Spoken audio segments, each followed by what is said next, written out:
guys, welcome to my channel. Our video for today is all about on how to save your photos without background. So our first step is File, Open, and choose the image that you want to edit.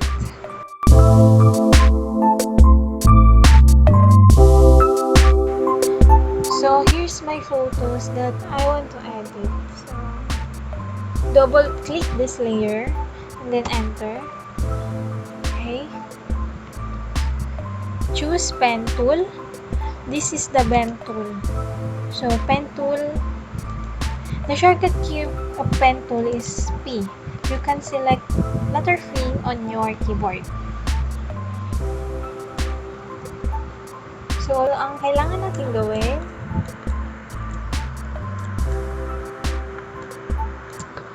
ipipen tool natin yung image na gusto nating i-cut.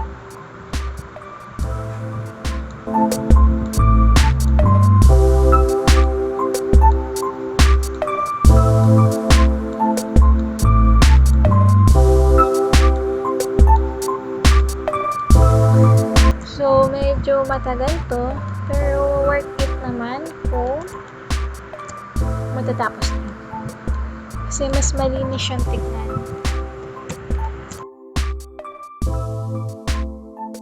Pag once na nagkakamali kayo, may di kayo gustong nagawa, pwede nyo i-click sa keyboard nyo, Ctrl-Alt-C, para ma-undo yung mali nyong nagawa.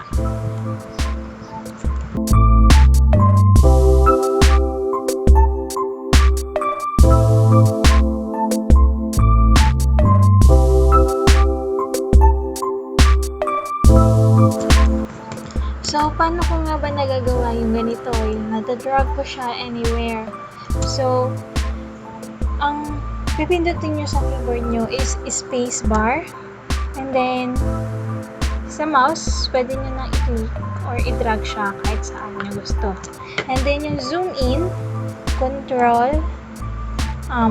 minus, para ma-minus, so ma-zoom out siya. Control plus, para ma-zoom in siya.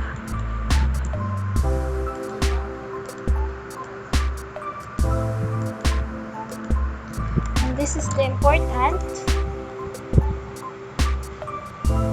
Kailangan nyo malaman para matanggal yung background na. After nyo siyang ma-pen tool, right click, make selection, and then this is the feather radius. So kung gano'ng gusto nyo ka-smooth yung edge ng image nyo. Pwedeng 3.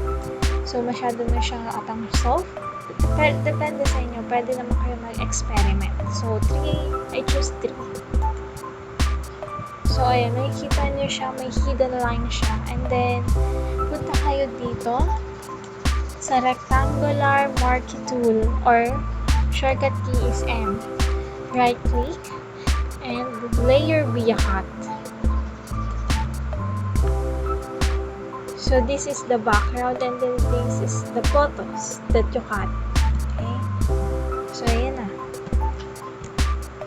Then, this is the ayan yung kinat nyo. Okay?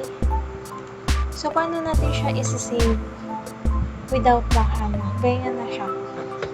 So, file, save as.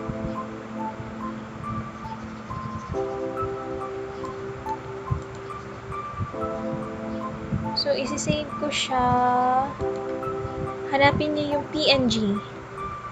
So, PNG. And then, save. And then, okay.